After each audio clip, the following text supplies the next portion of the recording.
Trainer Kenny McPeak and his champion horses are now a part of Morningline. With Morningline, I don't just watch the race, I invest in champions. Buy, sell, trade, anytime. Morningline, own the game.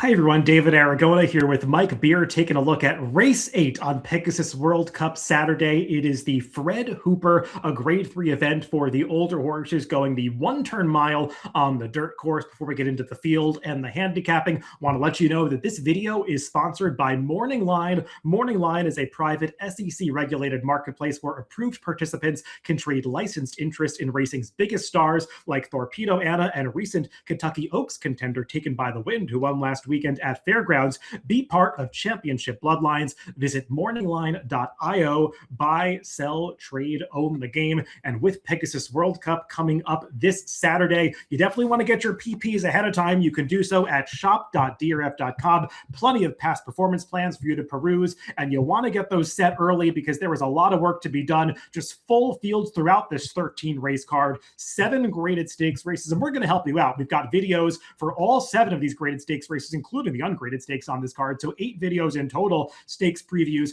for Gulfstream Park Saturday on the Daily Racing Form YouTube channel. We're also going to do a live stream on Wednesday night. Gino Bacola and I will be going live at 8 p.m. Eastern time to handicap the Pegasus World Cup day card. We'll be taking your questions in real time, so make sure to participate in that on Wednesday night.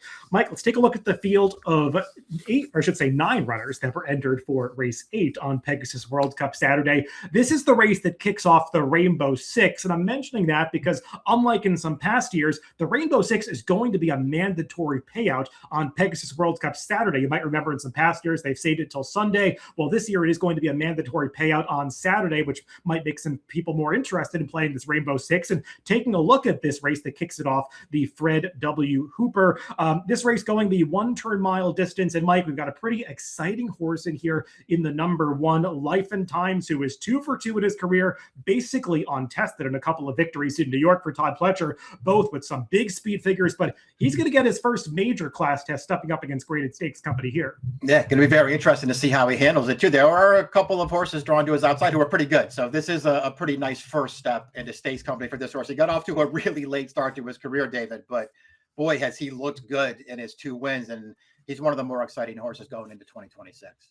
Yeah, it's an interesting matchup between him and Knightsbridge, the other lightly raced horse that is coming off a triple-digit buyer victory that has shown a lot of promise in his career. They're both going out for top barns, and they both have a lot of early speed. And we're going to take a look at the Time Form US pace projector for this race, Mike, but it's not like they're the only 2 speeds in this race because there are several horses that want to be forwardly placed, including the number 4, Con Compania, a horse who basically needs the lead to have his best chance. So he'll probably be mixing it up with those 2 favorites on the front end, and maybe not an ideal post position for Life and Times to draw inside of 3 or 4 other horses that want to be forward. Yeah, that's what I was thinking too, because he's pretty fast. I mean, he's shown speed in his first 2 starts, but in the most recent one, he was like sort of drawn in a perfect position there where he was on the outside and able to sort of come to hand early. Seems like he's not going to be able to do that here from the right. He's going to have speed to his outside. Let's go through this field from the rail out, beginning with the number 1, Life and Times, that undefeated horse from the Todd Pletcher barn. And let's take a look at the replay of his impressive allowance victory last time out at Aqueduct when he got the job done, winning off by nearly 7 lengths, despite the fact you're going to see he is just geared down to the final 16th of a mile of this race.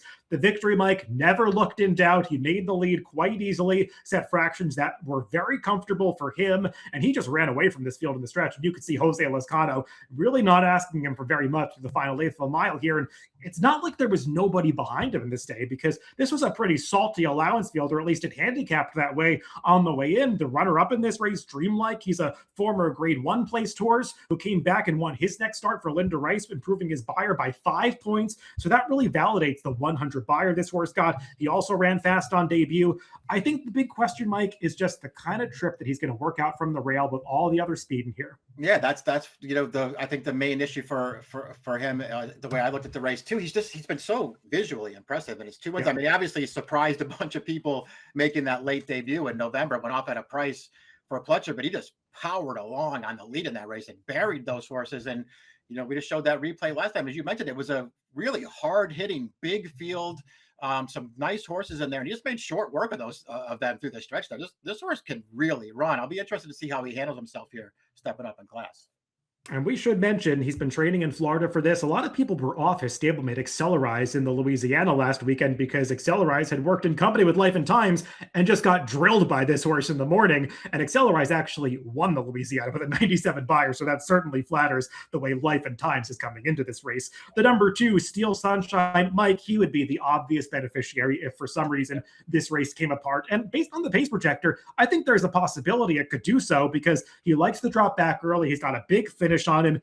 I think there is a question of whether his finishing kick is quite as potent now as it maybe once was when he was a younger horse, but he did run well to back to beat a weaker field than this. Last out, he tried the Fort Lauderdale on turf. He's a decent turf horse, but he probably is better and more consistent on the dirt, so he's getting back into the right kind of spot. Yeah, I agree. I'm not sure why they thought he was a turf horse throughout 2025, because to me, he's just not. He's just a way better dirt horse. He's got the win 2 starts back with a 95 buyer speed figure, which is sort of, right in the range of his, really good races. I don't know, man. It's not going to be easy for him to win here, but he is one of those sort of rare closers who has a really good record at Gulfstream Park. He wins nothing but good races here. The number 3 Racing Driver is going to be a big price in this race. He just won a first level allowance race 2 back with only an 87 buyer. Did beat Accelerize that day. The horse that I mentioned came back to win the Louisiana at Fairgrounds last weekend, but he came back in the Harlan's Holiday last time, Mike. This horse, Racing Driver, and was just no match for those horses. Yeah, exactly. I mean, they gave him a little bit of a test there in the Harlan's Holiday last time. He looked like he was overmatched by those horses as the longest shot on the board. Con Compania, the number 4, he has another horse coming out of that Harlan's Holiday. Got a different trip to Racing Driver. He was up there chasing the pace early. A horse ran off on the front end. He had to let that horse go. Reeled him in around the far turn, Mike, but the entire field bunched up at that point, and Con Compania just could not muster another finish. And when they came into the stretch, I think the mile on the 16th was just too far for him. He's cutting back to the mile here. He's handled this distance before, but not against this level of competition. Yeah, I just don't really like this horse that much. He got the win 2 starts back where they just let him walk on a super slow pace that day. Last time, the pace was faster. He had to do the chasing. He could never get by the horse that was actually cutting the pace that race. So It's not like he had some kind of big excuse there. He never passed that horse through the stretch. To me, he's just a horse who, he wasn't as good as he looked, in my opinion, going into the Harlan's Holiday. And I didn't think he ran well at all last time.